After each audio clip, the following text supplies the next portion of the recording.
Jadi, anime ini dimulai dengan karakter yang menunjukkan kekuatannya di tengah suasana berdarah, dikelilingi oleh orang-orang yang berteriak dan banyak tubuh tergeletak di mana-mana. Terus, ada yang memasang mahkota di kepala orang kuat ini, dan dia bilang, "Aku sudah jadi raja." Tidak lama kemudian, muncul tokoh lain yang berusaha membunuhnya, tapi si raja ini dengan mudah mengalahkannya. Setelah itu, si raja melihat ke sebuah topeng dan bilang, "Aku ingat waktu aku jadi raja." Lalu dia pingsan dan membayangkan dirinya tenggelam di lautan. Dia dengar suara yang bilang, "Di kehidupan barumu carilah cahaya." Selanjutnya, si raja tiba-tiba jadi anak kecil, dan ayah ibunya melihatnya dengan cinta dan bahagia, bilang namanya Arthur, dan bahwa dia adalah raja dunia. Ayahnya bilang ke dia, "Aku mau kamu panggil aku ayah." Arthur yang bingung berpikir, siapa mereka ini? Dia sadar kalau dia sudah meninggal dan pindah ke dunia baru. Arthur berpikir, "Aku terlahir sebagai anak yang tidak punya kekuatan. Kayaknya mereka berdua tidak kenal aku, tapi mereka benar-benar yakin kalau aku anak mereka." Dia merasa kesal dengan situasinya. Ayahnya bermain dengannya dan bilang ke ibunya kalau dia sangat menyayanginya. Arthur menjalani kehidupannya seperti anak biasa, yang sebenarnya tidak bikin dia senang. Tapi ibunya merawatnya dengan baik. Dia merasa terjebak karena tidak punya kekuatan, cuma jadi anak kecil tanpa kekuatan. Dia berharap ini semua cuma mimpi, dan dia bisa bangun. Lalu kita lihat ayahnya Arthur lagi latihan sihir. Ternyata, kuat banget! Arthur sampai kagum lihat kekuatan ayahnya. Pas lagi latihan, tiba-tiba ayahnya kena batu dan terluka. Istrinya langsung periksa keadaan dan pakai sihir penyembuhan tingkat tinggi. Arthur langsung mikir, ternyata ada kekuatan di dunia ini yang belum aku tahu.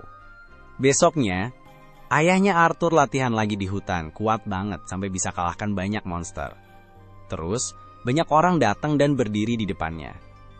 Sepertinya mereka teman-temannya. Kemudian, ayahnya Arthur pulang, disambut sama istri dan anaknya. Arthur memperhatikan semua ini dengan seksama, melihat sekelilingnya. Ketika ayahnya mencoba memeluk dia dan ibunya, dia berhenti karena ada darah di tangannya. Di sini, Arthur sadar kalau di dunia ini orang boleh bawa senjata yang kelihatannya berbahaya. Jadi, dia pengen cepat-cepat punya kekuatan. Ibu Arthur menenangkan suaminya, yang bilang semuanya baik-baik saja dan dia udah kerja dengan baik. Walaupun Arthur masih kesal dengan situasinya, dia bilang ke dirinya sendiri, "Meskipun aku ini anak kecil yang tidak punya kekuatan, momen-momen bareng keluarga ini tidak buruk kok." Dia ingat beberapa hal dari kehidupannya, yang dulu, waktu ada penyusup menyelinap masuk istana, dan dia ngalahin mereka dalam sekejap. Dia pikir dia belum terbiasa tidur dengan nyaman.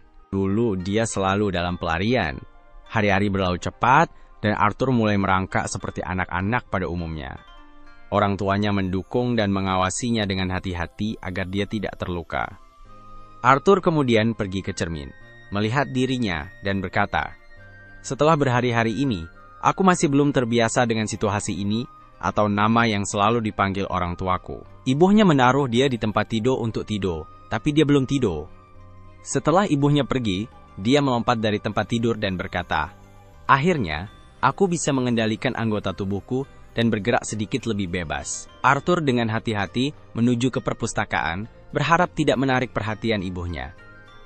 Dia berhasil sampai di perpustakaan dan menarik sebuah buku. Dia mulai membaca. Dia berpikir, pengetahuan itu seperti pedang bermata dua. Dia mulai belajar apa yang dia inginkan dan menemukan kalau dia lahir di benua bernama Dekaton yang punya 3 kerajaan. Yang pertama adalah kerajaan Kucaci Darf yang tinggal di bawah tanah. Yang kedua adalah kerajaan Elf Yidro yang ada di dalam hutan. Dan yang ketiga adalah Sabin, tempat tinggal Arthur. Arthur mencatat kalau kerajaan ini mirip dengan kerajaannya yang dulu, tapi di sini tahta diwariskan, bukan direbut. Selanjutnya, Arthur mengambil buku lain, menariknya untuk dibaca, dan menjatuhkan kedua buku itu ke lantai. Dia mencatat kalau dunia ini tidak semaju dunianya, dan buku ini mencerminkan teknologi mereka yang masih sedikit sederhana. Dia belajar kalau dunia ini punya sihir, dan kekuatan di sini namanya mana, yang kebanyakan diturunkan dari keluarga. Ada 2 cara utama buat pakai mana, yaitu untuk peningkatan dan pemanggilan. Para enhancer pakai mana buat ningkatin kekuatan fisik mereka, jadi mereka bisa punya tenaga yang luar biasa, pertahanan yang kuat, dan bisa bergerak cepat banget. Sementara itu, summoner bisa manggil mana, dan ngendaliin sesuka mereka. Arthur mulai mikir tentang sihir yang dipakai ibunya buat nyembuhin ayahnya. Terus dia bilang, "Hida aku, hei."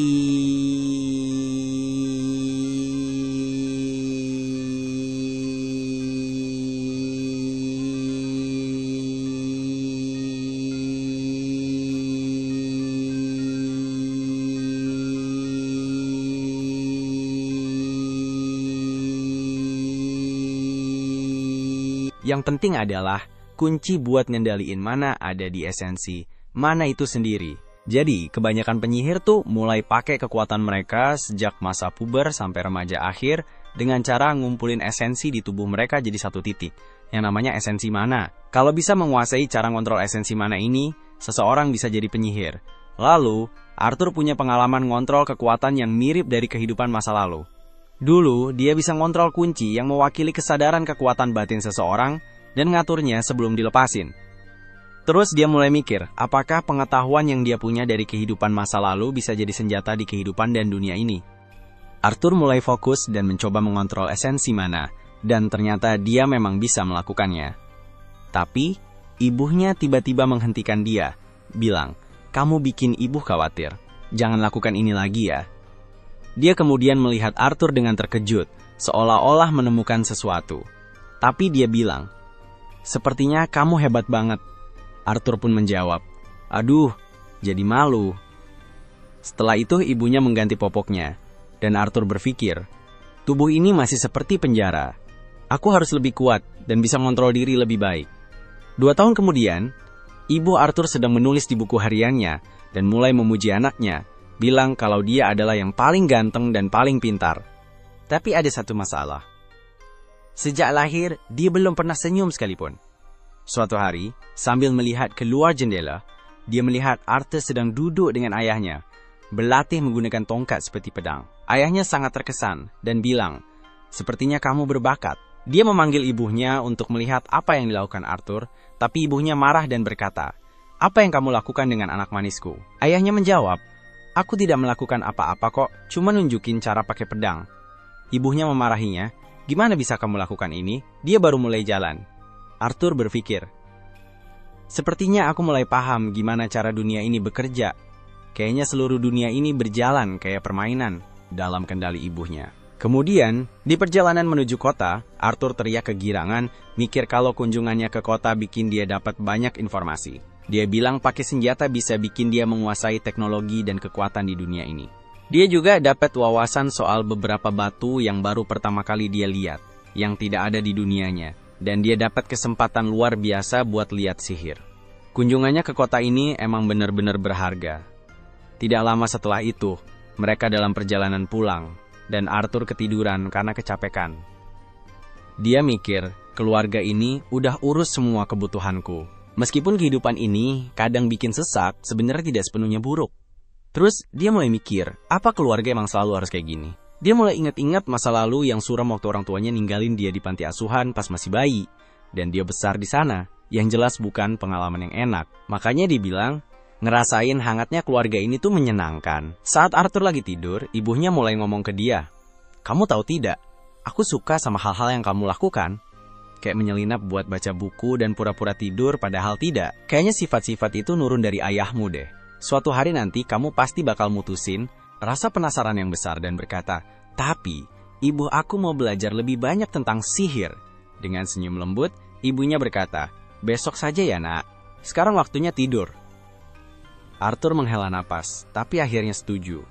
Dia tahu ibunya benar, dia butuh istirahat. Keesokan harinya, saat sarapan, Arthur bersemangat sekali. Dia tidak sabar ingin bertanya banyak hal tentang sihir ke ayahnya. "Ayah, bagaimana caranya memindahkan batu dengan sihir seperti yang ayah lakukan kemarin?" tanya Arthur dengan mata berbinar-binar. Ayahnya tertawa kecil dan berkata, "Pelan-pelan Arthur, semua butuh waktu dan latihan. Nanti ayah ajarin kok." Arthur mengangguk semangat, membayangkan suatu hari nanti dia bisa melakukan hal-hal hebat seperti ayahnya. Dengan mata polosnya, dia akhirnya membiarkan dia melakukan apa yang dia mau. Awalnya dia menolak, tapi lama-lama dia menyerah dan membiarkannya membaca buku itu. Selama waktu itu, Arthur cerita kalau selama 2 tahun ini, dia menemukan banyak hal Tapi yang paling penting adalah kemampuan dia untuk menghasilkan mana dengan mengumpulkan semua bagian esensi di tubuhnya ke satu titik. Belajar ini sangat susah, tapi kayaknya latihan gue akhirnya bermanfaat. Sementara itu, ayahnya Arthur lagi istirahat di luar. Tiba-tiba ada ledakan besar di rumah.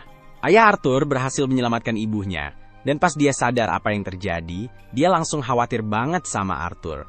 Dia buru-buru pulang untuk memeriksa anak mereka, dan kaget banget ngeliat apa yang terjadi. Dia mikir, anakku ini kan belum genap 3 tahun, tapi udah bisa ngendaliin esensi mana. Ayahnya seneng banget lihat perkembangan anaknya, tapi tiba-tiba ada balok kayu yang jatuh, dan dia pikir bakal mati. Untungnya orang tuanya berhasil nyelamatin dia di detik-detik terakhir. Arthur mikir, aku punya keluarga yang sayang banget sama aku, yang ngelakuin segala cara biar aku aman. Ibunya Arthur mulai nangis, ngerasa terharu sama kejadian ini, tapi juga seneng banget anaknya baik-baik aja. Dalam situasi ini, Arthur mulai inget-inget beberapa kejadian dari masa kecilnya. Dulu, Arthur sering lihat orang tua yang khawatir, dan sayang banget sama anak-anak mereka, sementara dia selalu sendirian. Sekarang, air mata mulai mengalir dari mata Arthur, sama kayak orang tuanya, dan dia tidak tahu kenapa bisa begini, soalnya dia belum pernah ngerasain perasaan kayak gini di kehidupan sebelumnya. Dia peluk ibunya, dan mulai nangis untuk pertama kalinya, bilang, andai ada yang bisa jelasin apa yang sebenarnya terjadi. Setelah kejadian dramatis itu, tiba-tiba muncul monster berbahaya, dan kayaknya bakal ada hal-hal serius dan seru yang akan terjadi. Kemudian cerita kembali ke kehidupan masa lalu Arthur, yang dulunya dikenal sebagai Raja Grey. Waktu itu, ada seorang pelayan kerajaan yang ketahuan mencoba membunuhnya. Menurut hukum, orang itu seharusnya dihukum mati tanpa perlu bertanya-tanya. Tapi, Dewan Raja memutuskan untuk mengasingkan dia ke negara asalnya bersama seluruh keluarganya. Mereka tahu, di sana nasib yang lebih buruk daripada kematian menunggu mereka. Sang pelayan yang putus asa dan ketakutan, memohon pada Grey untuk menyelamatkan keluarganya. Namun, Grey yang tidak menunjukkan belas kasihan, malah membunuh istri dan anak orang itu tepat di depan matanya. Bukan karena dendam, tapi sebagai tindakan belas kasih, menunjukkan betapa dinginnya dia sebenarnya. Jadi, hampir tidak bisa dipercaya kalau Arthur, anak yang tampak polos ini, adalah orang yang dulu memerintah dengan ketegasan tanpa hati. Sekarang, Arthur sedang menghabiskan waktu bersama ayahnya, Ray, yang memberinya sepasang sarung tangan tempur yang sama dengan miliknya. Tapi Arthur menolaknya dan memilih untuk tetap dengan pedang kayunya. Dia merasa kalau dengan tubuhnya yang sekarang, memakai sarung tangan itu akan memperpendek jangkauannya dan membuatnya tidak diuntungkan. Ray tidak berdebat atau memaksa. Sebaliknya, dia tersenyum dan dengan santai masuk ke sesi latihan biasa mereka. Tapi hari ini berbeda. Di tengah pertarungan, Arthur mengungkapkan bahwa dia telah belajar cara memperkuat pedangnya dengan mana. Dan dengan kejutan itu, dia benar-benar melucuti Ray. Untuk pertama kalinya dalam hidupnya, Arthur menang, membuat Ray terkejut, terdiam, dan benar-benar tak menyangka dengan pertumbuhan cepat anaknya. Kemudian, saat makan malam, Ray memutuskan untuk mencarikan instruktur yang tepat untuk Arthur, menyadari bahwa dia akan menghambat kemajuan anaknya jika tidak melakukannya. Ibu Arthur, Alice, tidak setuju dengan keputusan ini karena dia tahu bahwa mendapatkan instruktur untuk Arthur berarti dia harus meninggalkan rumah mereka di perbukitan dan pergi jauh ke kota sendirian di usia yang masih sangat muda, yaitu 4 tahun. Tapi Ray tetap bersikeras, bilang ke Alice kalau Arthur sekarang sudah bisa meningkatkan segala sesuatu dengan sihir dan ini penting untuk masa depannya. Kedua orang tua ini bolak-balik berdebat dan akhirnya bertengkar besar di meja makan. Jadi Arthur punya ide simple untuk bikin semuanya senang. Dia usul supaya mereka berdua ikut ke kota bersamanya. Dengan cara ini, Ray bisa membuat Arthur diajar oleh tutor yang baik. Dan Alice bisa selalu dekat dengan anak laki-lakinya. Orang tua Arthur langsung setuju dan mulai berkemas untuk pindah ke kota. Tidak lama setelah itu, kelompok teman Ray, sebuah kelompok petualang yang bernama Twin Horns, datang langsung untuk mengawal Arthur dan keluarganya ke kota. Arthur memperkenalkan dirinya kepada mereka dan kepada pemimpin mereka, Adam, yang mengatakan pada Arthur bahwa mereka pernah bertemu di masa lalu, tetapi mengira anak kecil seperti Arthur tidak akan ingat. Namun, Arthur ingat semuanya dengan sangat jelas. Itu terjadi waktu dia meledakkan seluruh rumah. Saat itu, Twin Horn datang membantu membangunnya kembali dan Arthur mendengar seluruh percakapan mereka. Jadi dia tahu kalau orang tuanya dulu bagian dari Twin Horn sebelum memutuskan menetap. Nah, ketika Adam selesai bicara dengan Arthur, Angela masuk, memberikan pelukan erat pada Arthur sampai-sampai dia susah bernapas. Durden, si tank dalam kelompok itu, melihat Arthur kesulitan dan menariknya dari Angela. Saat itulah, Arthur melihat seorang gadis muda menatapnya dari atas kereta. Dia adalah Jasmine, kelihatannya tidak terlalu ramah dan hanya diam-diam memperhatikan Arthur dari kejauhan. Arthur terpesona oleh tatapan Jasmine saat Helen datang menghampiri, menjabat tangan Arthur, dan memperkenalkan dirinya serta Jasmine. Setelah perkenalan singkat itu selesai, perjalanan menuju kota Cyrus pun dimulai. Arthur diam-diam berkomentar pada dirinya sendiri, betapa primitifnya sistem transportasi ini dibandingkan dengan dunianya yang lama, di mana mobil terbang adalah hal biasa. Namun, dia tidak menganggapnya buruk, apalagi dengan kehadiran ibunya yang selalu perhatian di sampingnya selama perjalanan. Saat mereka istirahat, dan saat istirahat tersebut, sekelompok monster serigala liar menyerang, membuat Arthur sadar betapa berbahayanya dunia luar yang sesungguhnya. Jasmine maju untuk melawan serigala-serigala itu, dan dengan mudah mengalahkan mereka menggunakan belatinya. Ray, Adam, dan anggota Twin Horns lainnya ikut dalam pertarungan, dan tidak lama kemudian, mereka mengendalikan situasi tersebut. Arthur, sebagai satu-satunya penonton, merasa termotivasi oleh teman-temannya dan mulai bersemangat untuk bergabung dengan mereka dalam pertarungan berikutnya. Malam itu mereka mengadakan pesta besar ketika Arthur melihat Alice sama sekali tidak makan. Katanya dia sudah kenyang, tapi ada yang aneh. Dia melihat luka di lengan Ray dan langsung bangkit untuk menyembuhkannya. Saat dia melakukannya, suasana berubah. Kelompok itu jadi lebih waspada. Diam-diam berjaga-jaga memastikan tidak ada orang luar yang melihat. Arthur menyadari mereka hanya berhati-hati karena sihir penyembuhan itu langka dan sangat dicari di dunia ini. Ternyata, alasan utama Ray dan Alice tinggal sendirian di perbukitan terpencil adalah untuk menyembunyikan kemampuan penyembuhan Alice dari mata-mata yang ingin tahu. Setelah pesta, Adam meminjam Arthur dari orang tuanya, ingin berlatih tanding dengan anak itu untuk melihat apakah dia benar-benar sehebat yang dikatakan Ray. Yang lainnya juga penasaran banget sama kemampuan luar biasa anak jenius ini, jadi mereka semua berkumpul bikin kerumunan. Arthur, yang baru 4 tahun, bertanya-tanya apakah tidak ada satu pun dari mereka yang sedikit khawatir tentang dia. Meski begitu, ini adalah pertandingan tanding pertama Arthur melawan seseorang selain ayahnya, dan tidak kayak Ray yang cuma pakai tongkat kayu. Adam bawa tombak sungguhan meskipun udah dilapisi perban. Begitu duel dimulai, Adam langsung cekatan memperkuat tombaknya dengan mana.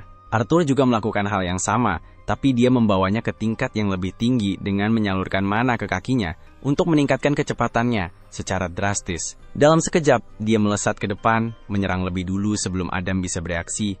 Setelah itu, dia dengan gesit menyelinap di antara kaki Adam dan menciptakan jarak, membuat semua orang tercengang dengan kecepatannya yang luar biasa dan presisinya. Pertarungan makin seru, mereka saling berhadapan, tapi perbedaan kekuatan jadi jelas. Arthur, tanpa kekuatan anak-anak, benar-benar terpental oleh serangan Adam. Benturan itu membuatnya terlempar, dan dia langsung menyadari betapa ringannya tubuhnya saat ini untuk bertarung langsung. Sebelum dia jatuh terlalu keras ke tanah, Angela menggunakan sihir anginnya untuk menurunkannya dengan lembut, mengurangi dampak jatuhnya. Durden dengan cepat melangkah masuk, menegur Adam, karena terlalu berlebihan melawan anak kecil, mengingatkannya bahwa dia seharusnya menahan diri. Adam mengangkat tangan sebagai tanda membela diri, mengakui bahwa dia terbawa suasana. Itu karena teknik Arthur benar-benar membuatnya terkejut. Di dalam hatinya, dia bertanya-tanya, seperti apa SIH latihan berat yang diberikan Ray ke anak ini sampai bisa jadi sehebat itu di usia 4 tahun. Saat menoleh ke samping, dia melihat Jasmine menatapnya dengan aneh. Jasmine ingin tahu bagaimana caranya dia bisa melakukannya dan memohon agar diajari juga.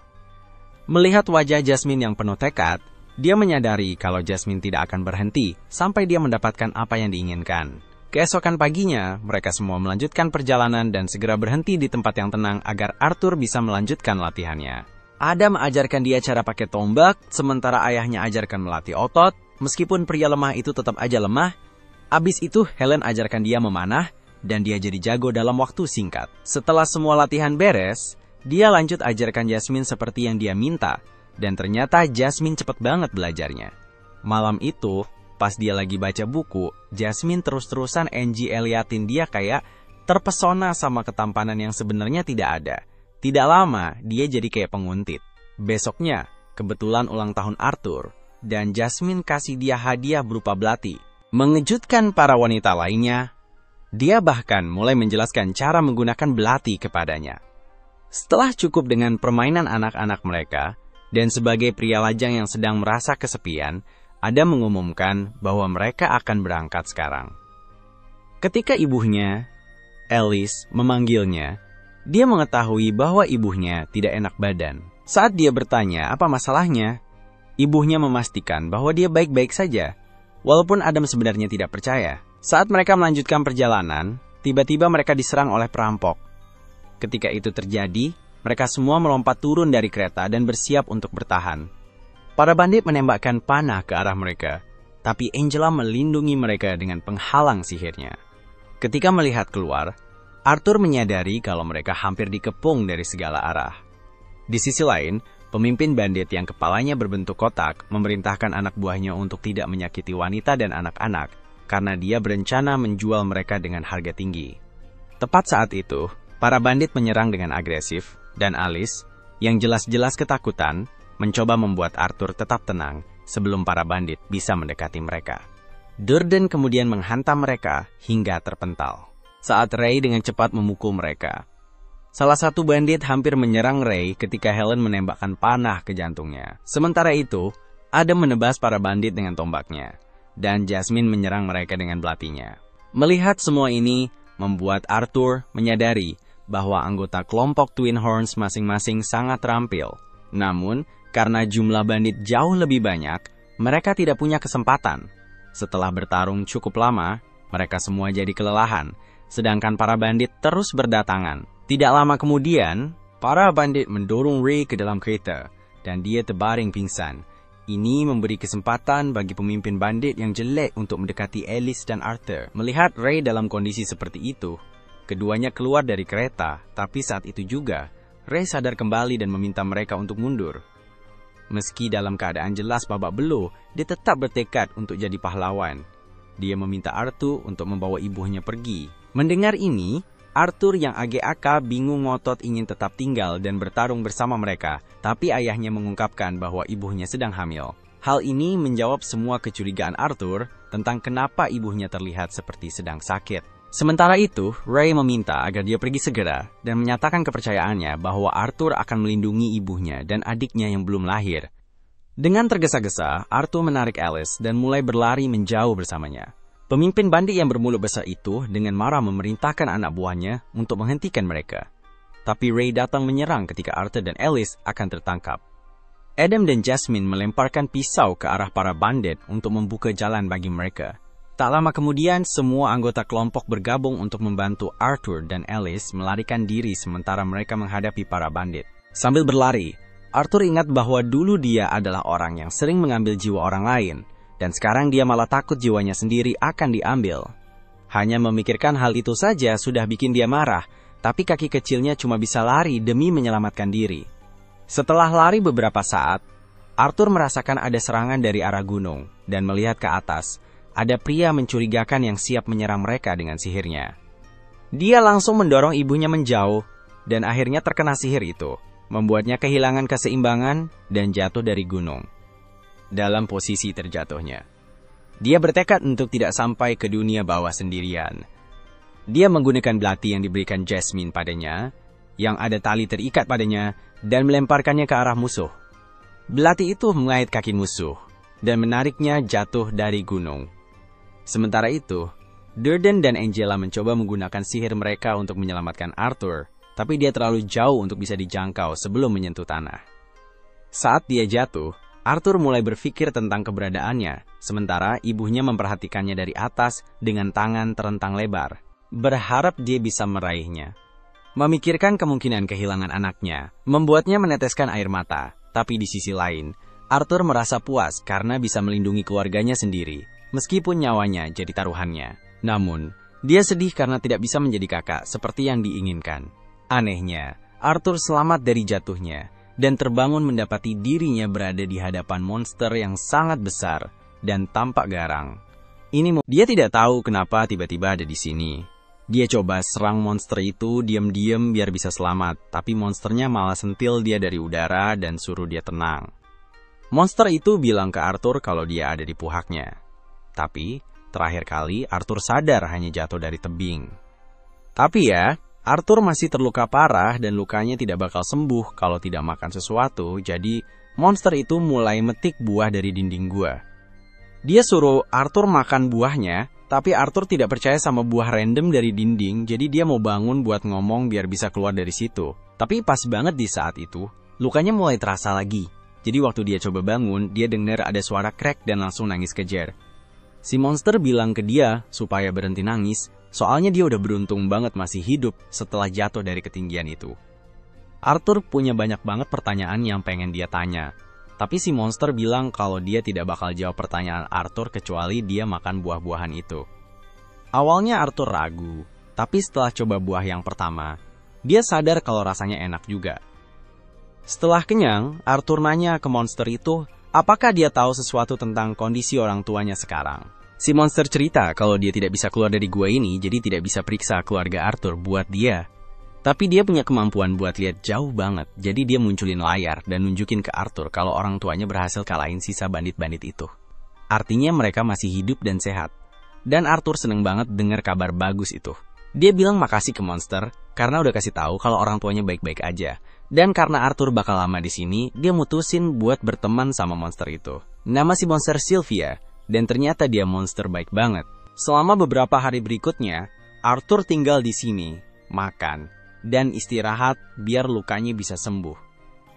Sementara itu, Sylvia terus jagain dia. Begitu badannya udah pulih, Arthur pengen banget pulang secepatnya. Tapi kata Sylvia, Arthur tidak bakal bisa selamat kalau pulang sendirian. Sekarang dia ada di pinggiran hutan elf, dan bagian hutan ini penuh sama binatang sihir dan bandit jahat. Arthur tidak bakal sanggup deh hadapin semua itu. Tapi bukan berarti dia bakal terjebak di sini selamanya kok. Sylvia punya kemampuan buat buka semacam portal ke dimensi lain, jadi dia bisa kirim Arthur balik ke rumah, atau setidaknya ke tempat yang lebih aman daripada hutan ini.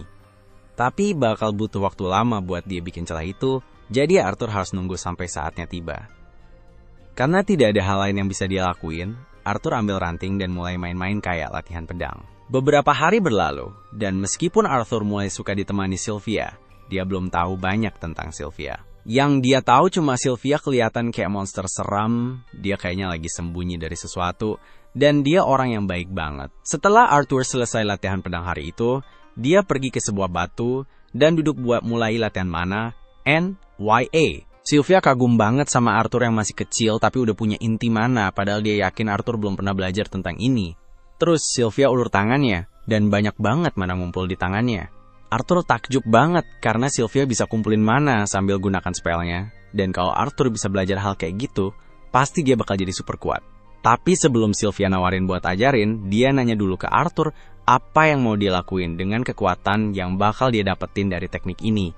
Arthur belum pernah mikirin sebelumnya, tapi sekarang setelah dia pikir-pikir, dia jadi semangat banget. Dia ingat gimana keluarganya, dan teman-temannya hampir aja habis gara-gara ada perampok. Jadi dia bilang ke Sylvia kalau dia bakal pakai kekuatannya buat hancurin siapa aja yang berani sakitin keluarganya. Tapi, Sylvia tidak suka jawaban itu, jadi dia ketuk jidat Arthur dan bikin dia mundur. Sylvia bilang, dia tidak bakal ajarin tekniknya ke orang yang mikir kayak gitu, tapi Arthur bingung kenapa Sylvia marah, karena menurut dia wajar aja kalau mau balas dendam ke musuh. Sylvia pengen kasih pelajaran, jadi dia angkat jarinya ke kepala Arthur dan bilang kalau dia bisa aja belah kepala Arthur dengan mudah, atau cuma sentuh dia dengan lembut. Dia nanya ke Arthur, mana yang dia pilih? Dan pastinya Arthur tidak mau mati, jadi dia bilang dia lebih milih sentuhan lembut. Kadang emang gampang banget lakuin sesuatu, karena marah atau benci, tapi kalau udah terjebak, hidup bakal jadi lingkaran kebencian yang tidak ada habisnya. Dia tidak mau Arthur hidup kayak gitu, jadi dia tanya sekali lagi, mau diapain kekuatan itu? Arthur mikir lagi, tapi kali ini dia ingat senyum cerah orang-orang yang dia sayang, jadi dia jawab kalau dia mau pakai kekuatannya buat lindungi orang-orang yang dia peduli. Dan Sylvia suka banget sama jawaban itu. Sementara itu, di luar gua, ada monster yang mirip banget sama Sylvia, kayaknya lagi cari dia dan udah deket banget mau nemuin. Dulu di dunia lamanya Arthur, dia itu raja, tapi bukan berarti dia punya semua kekuasaan.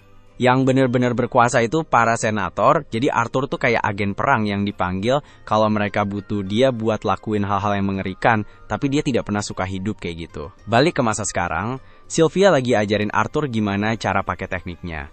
Dan setelah nunjukin gimana caranya, dia minta Arthur buat coba sendiri. Arthur mulai kumpulin mana dari udara sekitar, dan begitu dia paham cara kerjanya, dia bisa pakai mana itu buat memperkuat dirinya. Dia langsung merasa lebih kuat, jadi dia buru-buru ke Sylvia buat ucapin terima kasih karena udah ajarin dia.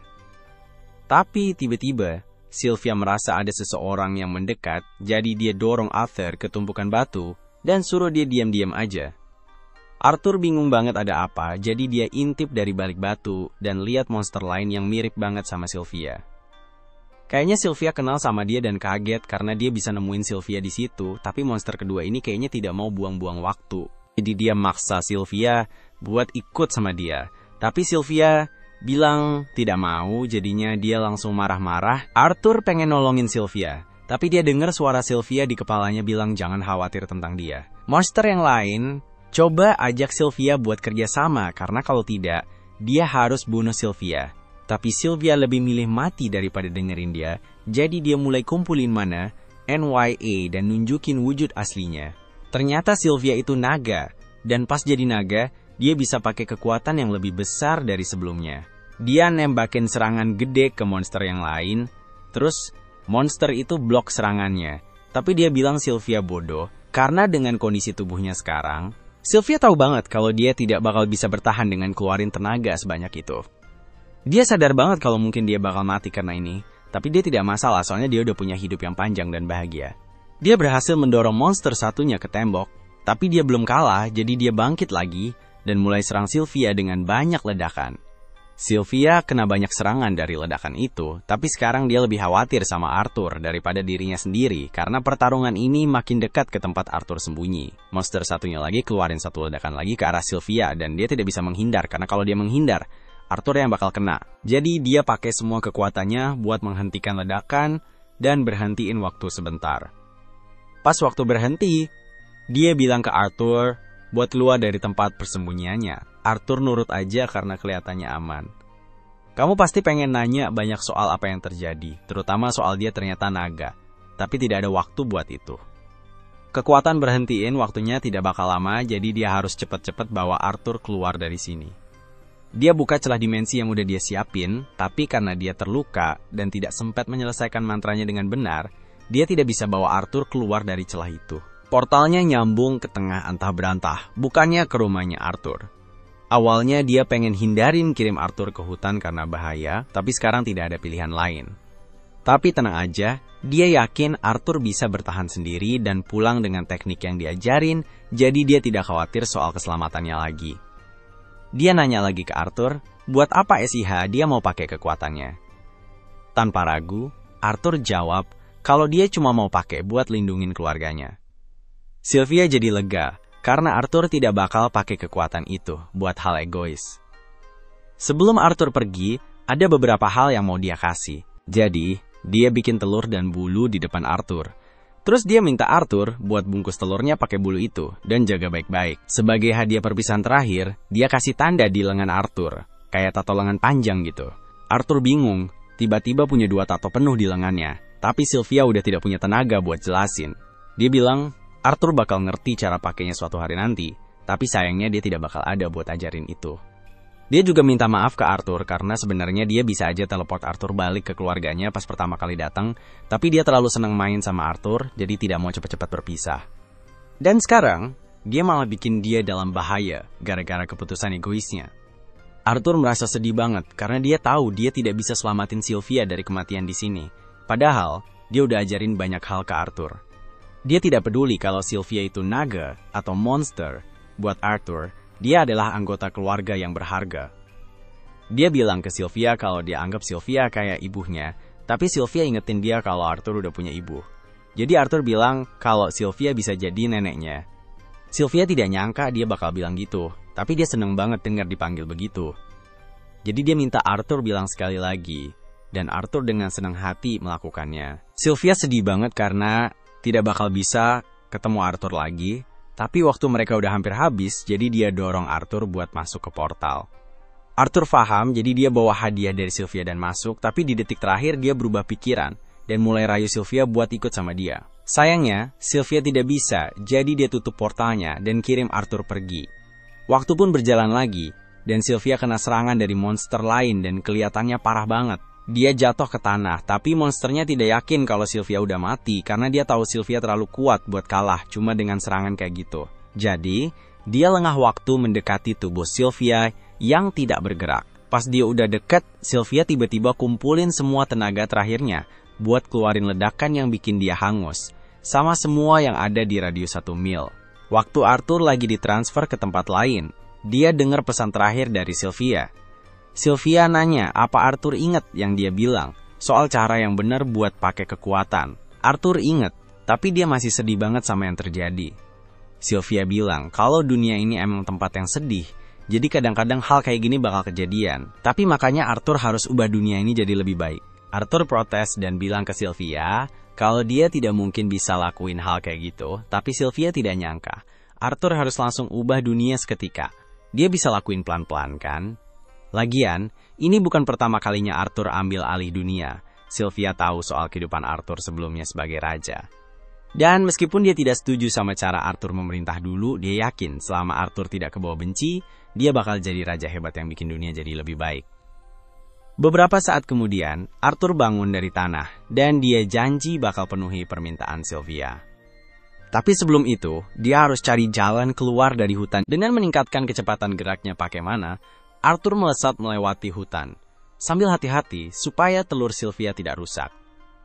Ketika melompat-lompat dari satu pohon ke pohon lain seperti ninja, dia tiba-tiba mendengar suara sekelompok manusia.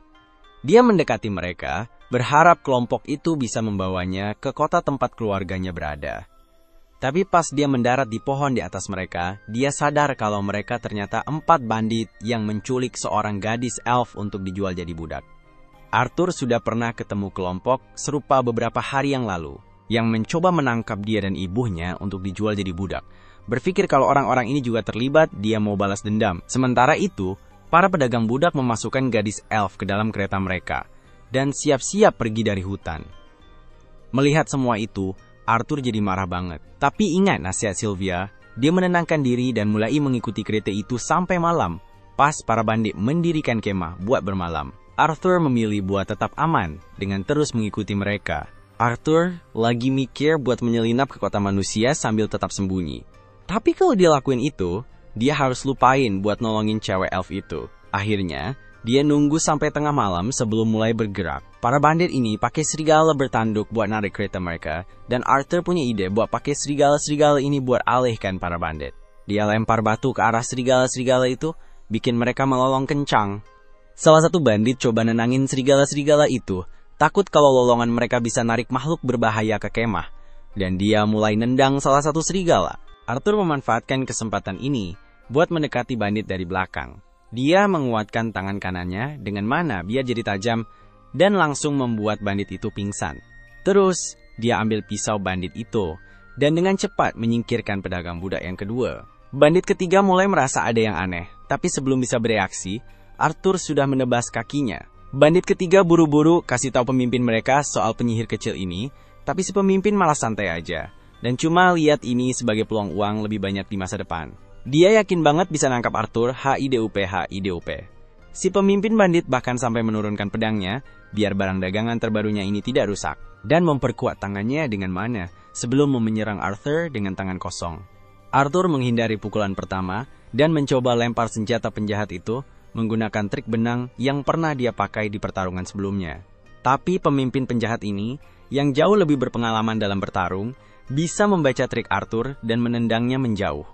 Dia lalu mengangkat Arthur dari kakinya seperti tidak ada beban, sambil bilang kalau ini adalah akhir. Tapi buat Arthur, ini baru awal. Arthur membakar kaki pemimpin penjahat itu dengan mantra api yang tiba-tiba membuat dia marah banget. Sampai sekarang dia mau Arthur mati, bilang bakal jual mayat anak nakal itu ke kolektor aneh. Saat pemimpin bandit sibuk bicara panjang lebar, Arthur pakai teknik benangnya buat lempar pisau, langsung kena tepat di dahi si pemimpin, bikin dia langsung tewas. Bandit ketiga masih HIDUP dan mohon-mohon ke Arthur buat kasih ampun, janji bakal menebus dosa-dosanya, tapi Arthur tahu banget kalau semua rayuan itu cuma bohong. Lagian, dia tidak bisa ninggalin saksi dari kejahatannya, jadi dia habisi juga bandit itu. Terus dia masuk ke dalam kereta, buka penutup mata dari cewek elf yang ketakutan itu, dan bilang kalau sekarang dia aman buat pulang ke rumah. Cewek elf ini bingung dan mulai khawatir pas lihat Arthur penuh luka. Arthur sadar kalau anak-anak belum biasa lihat hal-hal kejam gitu, jadi dia cepet-cepet nutupin mayat-mayat bandit sebelum cewek elf itu sempat lihat. Terus dia bikin alasan bilang kalau orang-orang jahat itu mati karena kecelakaan, dan cewek elf ini percaya aja, ya namanya juga anak-anak. Cewek elf langsung yakin. Dia mengemasi beberapa barang berguna yang mungkin dibutuhkannya untuk perjalanan selanjutnya dan siap berangkat. Tapi, gadis elf itu menghentikannya, memegang tangannya, dan memohon agar dia tidak meninggalkannya sendirian di hutan yang berbahaya ini. Dia bilang ke Arthur kalau orang tuanya pernah cerita tentang hantu pohon yang tinggal di hutan ini dan suka makan anak-anak. Tapi sebenarnya, itu cuma cerita buat nakut-nakutin anak biar cepat tidur. Akhirnya, Arthur sadar kalau dia tidak punya pilihan lain selain membawa gadis elf itu ke tempat yang aman. Gadis itu menggunakan indera arah yang dimilikinya, dan bilang rumahnya ke arah selatan, yang ternyata berlawanan dengan arah orang tua Arthur. Arthur tanya gimana dia bisa diculik, dan dia cerita kalau dia masuk ke hutan sambil ngejar kupu-kupu terus kesasar. Arthur, yang udah menduga, tidak heran dengan cerita konyol itu. Dia ingat waktu dulu dia juga pernah ditahan di usia yang sama, dan tidak mau dia alamin hal yang sama, dia setuju buat antar dia pulang. Si gadis elf tidak mau terus-terusan pakai serigala bertanduk buat perjalanan mereka, karena, menurut dia, mereka bakal mati kalau jauh dari kehidupan alaminya. Dengan berani, dia melepaskan ikatan mereka, dan serigala-serigala itu dengan tenang kembali ke hutan, ke tempat asal mereka. Arthur senang bisa menolong gadis baik hati ini, dan makin semangat buat mengantarnya pulang dengan selamat. Keesokan paginya, dua anak pemberani ini mulai jalan kaki melewati hutan, dan Arthur akhirnya penasaran nanya nama si gadis elf. Gadis elf itu bilang namanya Tessia. Dia kemudian bertanya ke Arthur siapa namanya, dan Arthur kasih tahu. Sambil jalan, Arthur mikir mungkin dia lapar, jadi Arthur kasih sup semangkok, suruh duduk, dan bilang makan aja. Walaupun tidak lapar, katanya, lebih baik makan buat jaga tenaga, masih ada jalan panjang di depan. Momen itu bikin dia ingat Sylvia, yang dulu pernah bilang hal yang sama, makan walau tidak lapar, karena butuh tenaga buat jalan. Arthur sadar dia bicara kayak Sylvia dan senyum. Siapa yang bisa salahin kalau sering bareng sama seseorang? Kamu mulai meniru kebiasaan mereka. Setelah menyajikan makanan untuk Tessia, dia menggerutu, mengeluh kalau baunya aneh. Serius? Ada orang yang menyelamatkan kamu dan memberi makanan malah mengeluh? Tipikal anak kecil banget, dia bilang bakal menambah daun biar lebih enak, tapi tetap aja Tessia tidak suka. Dia sadar kalau dia tidak pernah benar-benar punya masa kecil. Buat dia, makanan itu cuma soal kenyang, bukan soal rasa. Melihat Tessia, dia jadi ngerti gimana rasanya jadi anak kecil. Dia merengek pengen sesuatu yang manis, tapi tidak ada kesempatan buat dapetin itu di sini. Perjalanan mereka berlanjut, dan jujur aja, ini seru banget. Dia nanya tentang kota si cewek, dan si cewek mana ini yang akan menunjukkan. Katanya di rumahnya banyak banget. Dia juga bilang tidak sabar buat bangunin mananya biar bisa belajar sama gurunya. Arthur kaget. Dia tidak tahu kalau elf punya sekolah. Dan waktu dia nanya, si cewek kayak tidak ngerti pertanyaannya. Mereka jalan sampai malam, dan Arthur bikin tenda buat dia tidur. Dia dengar suara serigala bertanduk yang dia lepas sebelumnya, dan khawatir mereka bakal menyerang. Dia menyesal tidak bunuh mereka waktu ada kesempatan. Tessia masuk tenda dan bilang ke Arthur buat tidur juga. Tapi karena dia kakak yang super protektif, dia tetap kukuh mau jaga di luar. Tessia protes, katanya kakek bilang jangan tidur sekamar sama lawan jenis. Tapi kali ini dia mau bikin pengecualian. Dia janji bakal simpan rahasia ini. Tapi Arthur masih tetap nolak. Tessia keluar lagi, ketakutan. Dia bilang kalau Arthur tetap di luar, monster berbahaya malah bisa tahu dan nemuin dia juga. Jadi, biar Tessia merasa aman, akhirnya dia setuju buat duduk di dalam.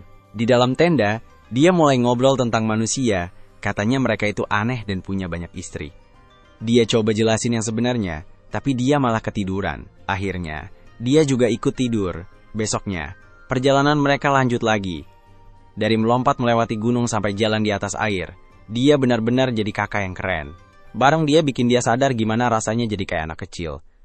Tapi, perjalanan ini terasa panjang dan jujur. Dia mulai khawatir sama orang tuanya. Sementara itu, Tessia jadi makin nyaman sama dia. Dia ngobrol bebas. Di perjalanan, Arthur tiba-tiba merasakan sakit yang tajam di inti mananya. Tessia berpikir dia cuma capek dan buru-buru pergi untuk mencari ramuan. Sementara Arthur bersandar ke dinding. Sakitnya makin parah. Terus, salah satu serigala bertanduk datang. Waktu yang benar-benar tidak tepat. Tessia balik lagi bawa yang dia sebut ramuan. Arthur, yang selalu seperti kakak besar, teriak suruh Tessia lari. Dia kira serigala itu siap menyerang mereka, tapi ternyata tidak. Serigala itu malah menjatuhkan daging dari mulutnya dan pergi.